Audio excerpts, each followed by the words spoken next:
So my name is Rebecca Pahle. I'm the Associate Editor at Film Journal International, and I will be moderating this panel. First off, we have Shelley Stamp. This panel. Then there is someone else who we already spoke with, Lynanne Schweighofer, and also George Willeman, who worked with the Library of Congress.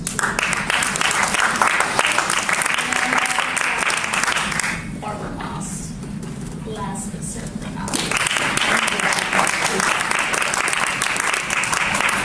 Women's Film Persuasion.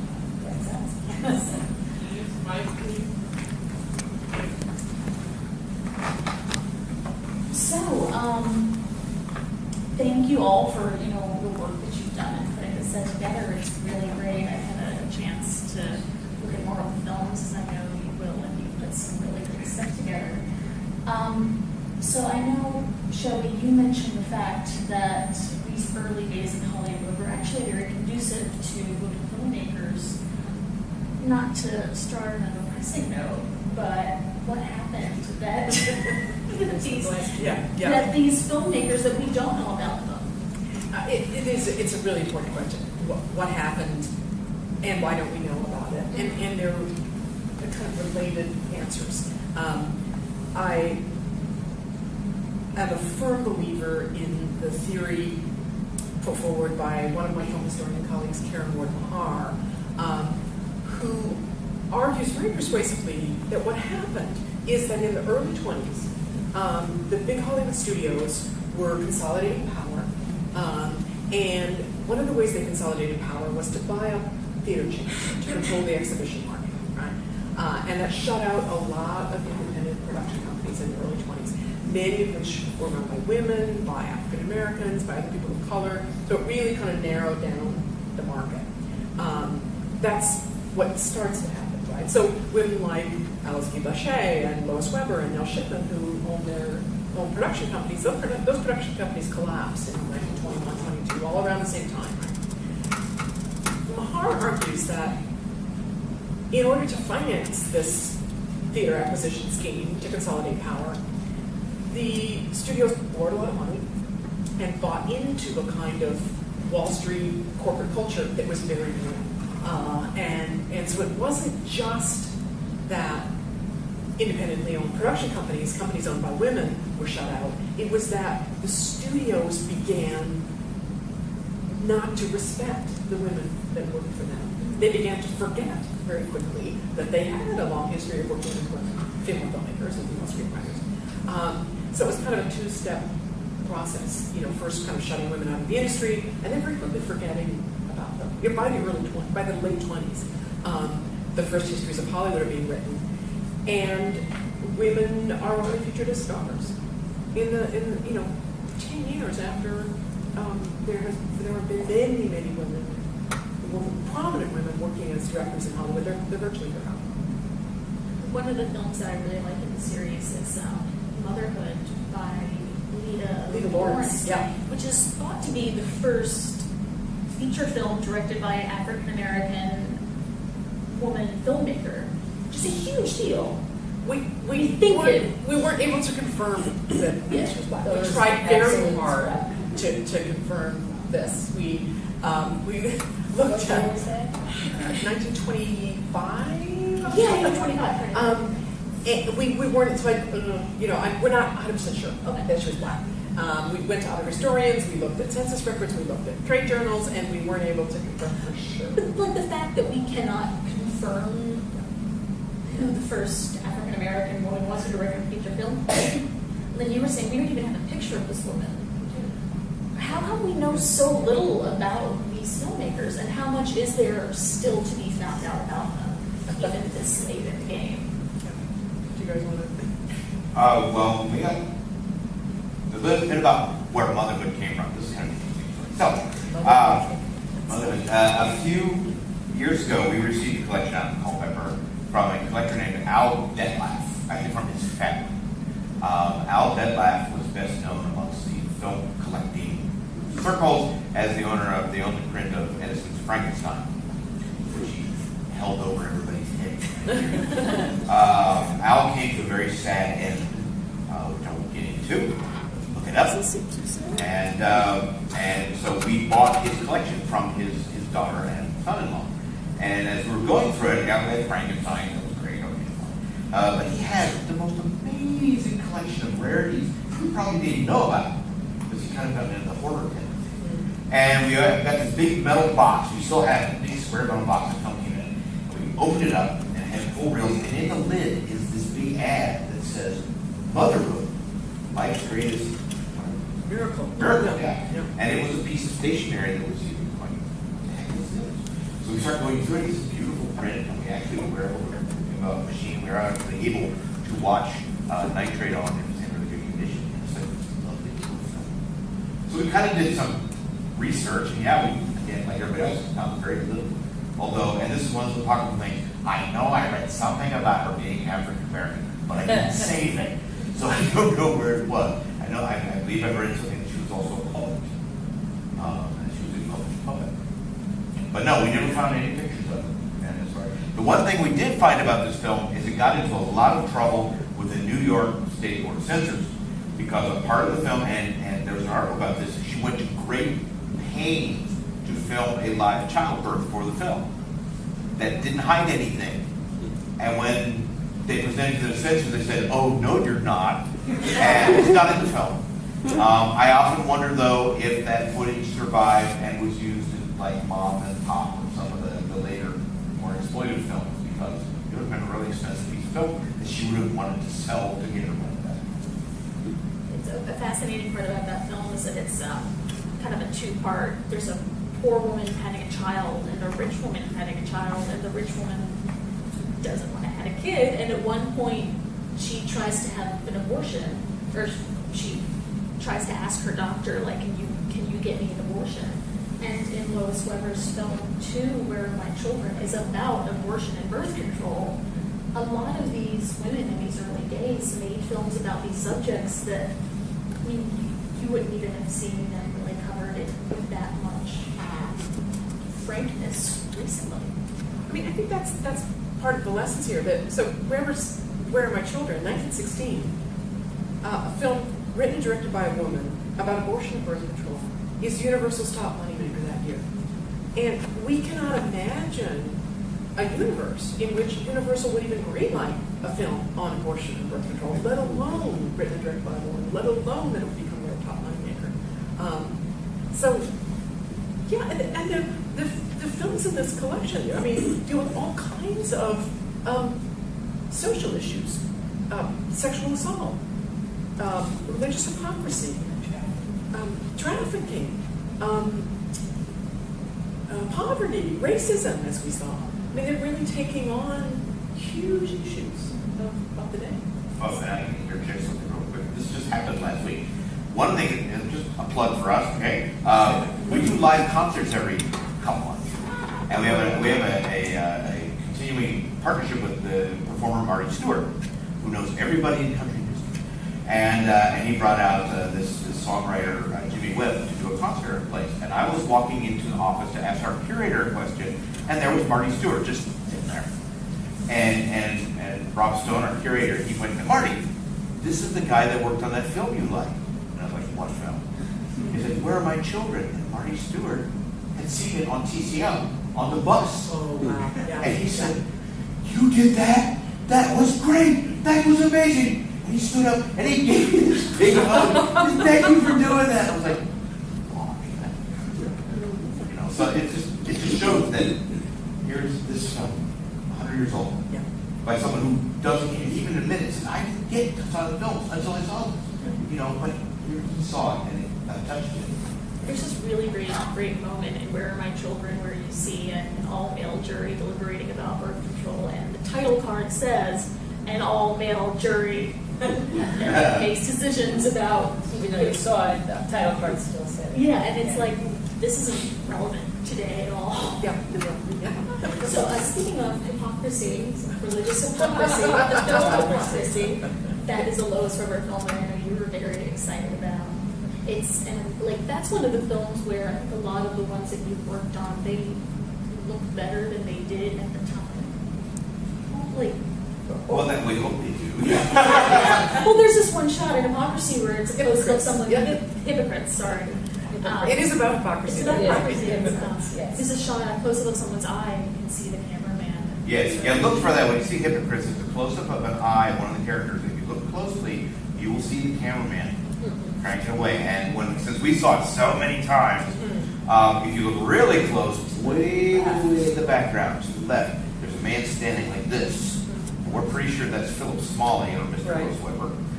Because in every picture we got of him, we've got all these beautiful stills from Dumb Girl at Medici, which is also out of Blu-ray. I highly recommend that. And Phil Smalley's always standing like this. We're like, yeah, he could definitely be here. So, but yeah, the quality we were able to get, and that the nitrate does not exist on that. So that is from material that was made by the National Film Sound Archive in Australia. Can I ask a question about the film we just saw in Suspense? That shot when they have the camera in the car, can you imagine how big those cameras were? How heavy they were? Unbelievable to see that.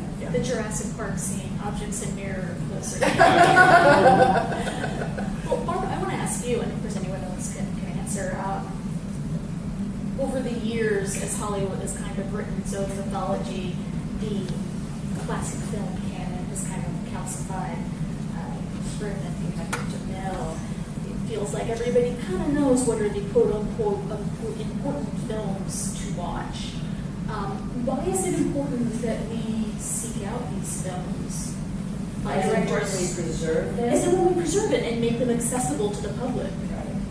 Well, I think first of all, Wendy, are you here? I just want to, forgive me, Brent, but I just want to thank Wendy because not only is she a member of the Preservation Fund, it's so important, but she was at Kino Lorber and really key to bringing all of this together. So thank you. The reality is, as I'm listening, and I think people can share this with me, it is remarkable when I started the research and to answer your question, why is it important? I fell in love with archivists. I fell in love with preservationists. I began to understand, who are these people? What do they do? And I was amazed. And you will love this, and it's full circle for me tonight, Wendy, which is I had gone to film school, and I shared this with you earlier, and something happened to me in a film class. There were very few women in the class. I truly raised my hand, and I said to the professor, are we going to learn about any other women directors other than Ida Lupino and Maya Deren? I mean, I'm very glad, but there must be others. And he truly got pretty nasty. And he said, why? I said, why? Look at me. And maybe I want to be a director. And he said, oh, don't bother, become something else. And it was truly shocking to me. And it was 20 years later, I remember sitting and thinking, well, what the hell do you do about it? What the hell's going on in film schools? Why don't we see any of these films in film schools? It's ridiculous. So I spent a year and a half of my time in life and loving every minute of it. I called David Francis at the Library of Congress. I sent a letter, talk about timing, to dear Mary Lee Bandy from the Museum of Modern Art. She then introduced me to David, and the full circle started, and we had a meeting. David Francis, Mary Lee Bandy, and I.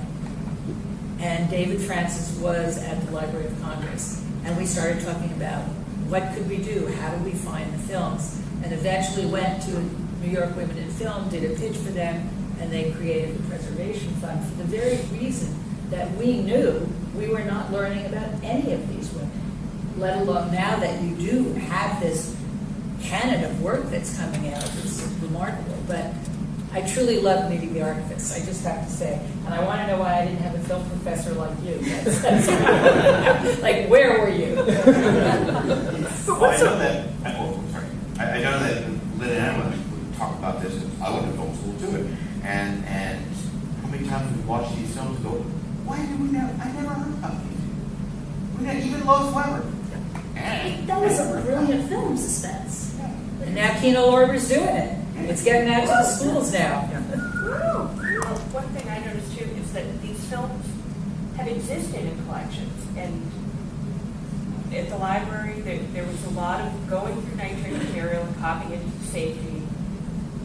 doing the due diligence of like, okay, here's a preservation copy, and really not intervening in the material in any way. So, a film by Julia Crawford-Ivers, actually all the Julia Crawford-Ivers material we came to look at were preserved in tinting order, and in the 45 plus years that they've been in the archive, no one ever attempted to sort them back into order. Because why would you? Why would you? Interested. There's another point I want to make about women in early Hollywood that I did not realize is how many skill sets the women had and were functioning in the industry. The hand painted, the tinters, they were mostly women. So there was women in every single category. That's why when we created the Preservation Fund, we said one of the mission statements was films in which women played a key role. It wasn't just a woman who was a filmmaker. It could have been a woman, of course, who was a screenwriter or a costume designer, because they existed on every level. And the other thing I want to say, in fairness to the past and women, Carl Laemmle was extraordinary. He was a true supporter. He was a feminist. His first director of security in the whole studio was a woman. He was the one who went after Lois Weber. And this is what I love to say. My husband and I were in New Mexico working on a film there, and Ron Howard sat next to us, and I know people who knew Ron, so I turned to him. I get pretty snotty, and I said, "Hey, Ron, can you tell me, when do you know as a woman was the highest paid writer-director in Hollywood?" And he goes, "I don't know, Barbara Streisand." They were talking about. I said, "No, Lois Weber. Have you ever heard of her? You ought to look into her films." I don't think it's been repeated since 1960. The highest paid director was a female. And Carl Laemmle had a lot to do with bringing in Cleo Madison and I think, again, when you see a Dumb Girl with Rikishi, right. You look at how much he gave her to make this film. Yeah. And it was basically, you got to run the place. Amazing. Because there's the set pieces, the costumes, the movie camera shots, which even Griffith wasn't trying at this point. Outrageous. And the film was so great, of course, the audiences didn't accept it because they wanted to see Pahle dance. It's like, here's the greatest dancer in the world. She doesn't dance. Right. And that's a big, long movie, so. You have these women like Lois Weber and like Alice Lachey, who had very high profiles at the time and got a lot of leeway to make films as they wanted to, which makes me curious, what was the state for women of color at that time? Because I really do like that this set does have the Curse of Lorber, which is the first Chinese American film directed by a woman. It has it's an ethnographic film that was interested. What was the atmosphere at that time for them? Well, Marion Wong is a really interesting case. So she's not in Hollywood. She's in Oakland. She sets up her own independent production company, Mandarin Films. Family Money. Family Money. Yes. With the specific aim of countering Hollywood's racist depictions of Asian Americans. And so she makes in 1915 the first feature with an all Asian American cast made by an Asian American woman. And so she's not working in Hollywood. She's working against, she's explicitly kind of setting herself up against racist Hollywood representation. Zora Neale Hurston in the 20s is doing a kind of ethnography that nobody was doing at the time, recording music and songs, using film to record the African American community in People Florida. like watching ball games and dancing and just they're really special shorts. Yeah, and what I love about them is that you get her sense of engagement with the community. Sometimes the camera's moving, and so you get a sense of her moving with the dance. There's an extraordinary film where a young black woman comes right up to the camera and smiles in this way that you have a real sense of intimacy between the ethnographer and her subject that is really extraordinary. So the kind of work that Wong and Hurston are doing is really, really important work, and I think they're both very, very conscious in their own way of countering Hollywood images. one through kind of alternative narrative, but the other through ethnography. So with the Library of Congress, you mentioned that there are all these the tinted plates that no one had bothered to put together in the reorder. What do you have? Like, how many more volumes of this? What is there that is still to be explored and uncovered? And Working on this set brought Julie Crawford Ivers into our kind of consciousness, and she worked a lot as a writer as well as a director, and we've become kind of fascinated with her films. She worked a lot with William Desmond Taylor, and we've got a lot of partial copies, again, out of order, but it is kind of interesting to put a partial film back in order, and then you can actually see what they were trying to get at. There is one that we're hoping to get finished called The Intrigue. It's an anti-war film about an inventor who creates a death ray. Oh my God. but you directed this one? Frank Lloyd directed it, but Julie Crawford Ivers wrote it, copyrighted it, and someone shot it. And she She produced it also. And so this guy, American inventors, created a death ray, but the government won't buy it. So this unnamed country, who happens to wear helmets with little pointy things on them, they want to buy it. And so the intrigue is, and then this, Lenore Ulrich comes in as this spy to kind of try to waltz him back away from the precipice. And it's got some really, it's got this interesting science fiction element, because it's got the death ray, which you do see. That's what I'm a science fiction fan, and I was just thinking, Death Ray in 1950. Well, and I don't know if this was her idea, but the death ray itself is all silver, right? But it's like a long silver shaft with these two big silver. And we're back out. Okay, so that does. But It so points out what I loved in Discovery, that in those early years, how women were making every genre. I mean, it was, and they became mentors to some very well-known men directors. Yes. Yeah. What's the Mel Shipman film up north? The Back to God's Country. Back to God's Country. Yes. It ends the third act with this like amazing chase scene through like the ski with sled dogs. She saves her I forget if they're husband or boyfriend at that point, but she saves her beau, who is dying, by driving a sled dog team across the frozen tundra for 3 days to save him. We have to open it up to audience, but I will say that this movie has one of the best dogs ever. Its name is Wappy the Killer, and it's like reincarnating through the generations until it can find like its true purpose in life. But it's no longer a mean dog, and it can be a good dog. It's a really good film. So, any questions from the audience? Mine. Can we turn the lights up a little bit? Yeah, I'm recording. There we Oh go. no, this works for me. Oh, much better. Oh, there's people out there. Well, Schweighofer Yes. was the servant in that Yes. suspense, right? No, well, the mother, not the servant, the mother. The mother of the baby. Yes. That was Lois. Okay. Yes. And you had new contemporary score writers. So the music that would have been in the original was part of what didn't survive over the years. Well, all of the music for the originals would have been performed live at the time, right? And improvised by a pianist, maybe a trio of musicians. So there really was nothing to survive because it's ephemeral.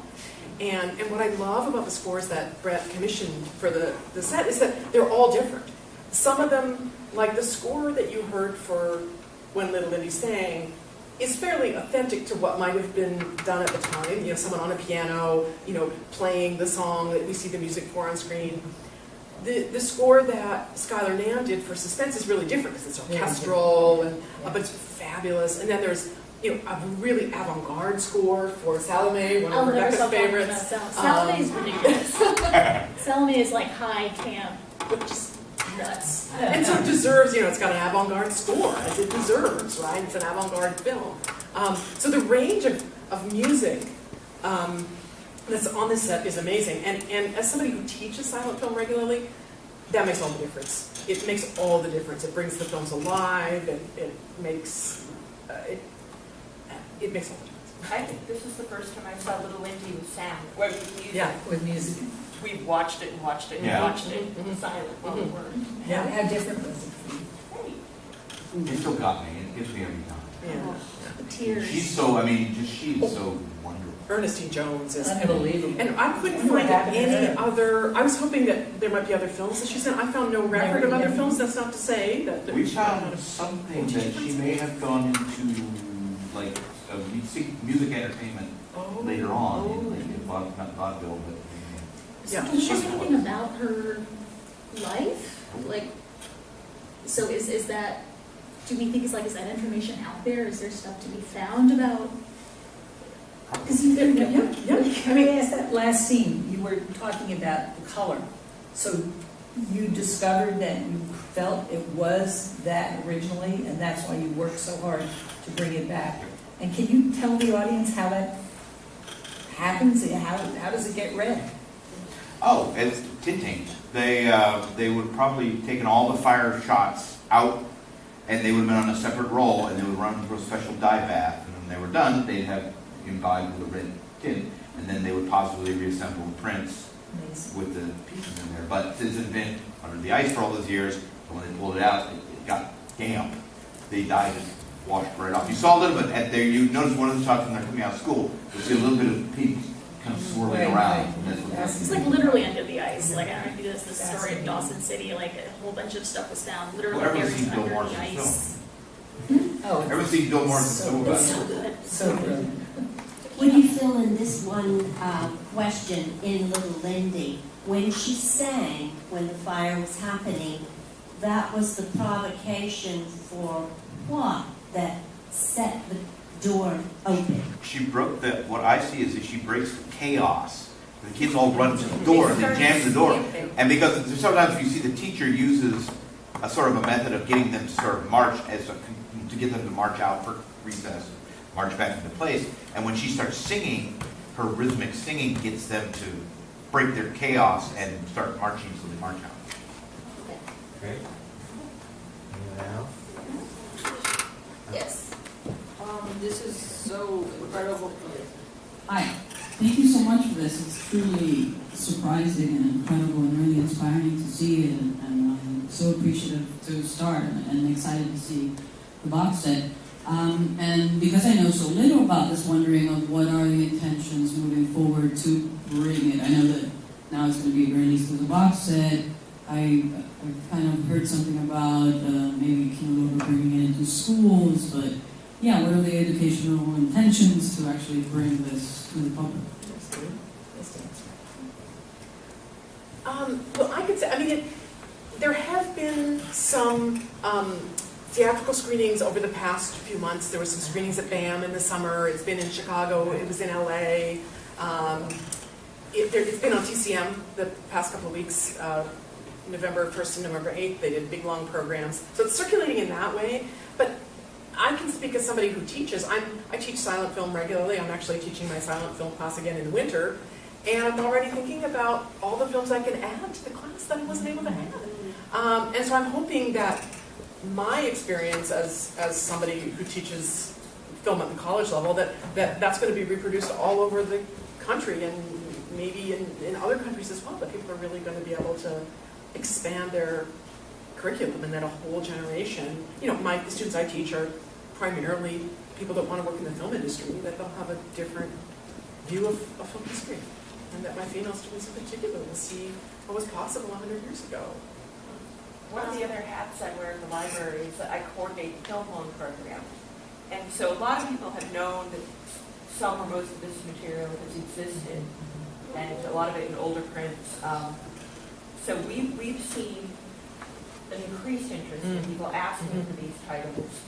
Alice Guy Blanchet, trying to think if it was this past summer or the summer before, a group in Brazil wanted to do an Alice Guy Blanchet retrospective. So it's kind of not just in the continental U.S., but it's generating interest worldwide, and that's really a great feeling, and really happy to see that. Yeah. We have time for one more. Someone wants to pick these fine knowledgeable people's brains about the early woman directors. If you are interested in educational, that is available via Lorber.com. If you're interested in that, just want to let you know. Anyone's question? Does anyone have another question? Any last words?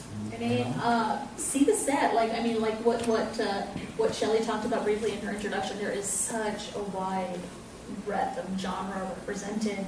There's something for everyone, and it really is a fascinating era of film history that's been ignored. Like, film schools are so dude. Well, and there's a couple of them that broke our hearts because they're not complete. Mm-hmm.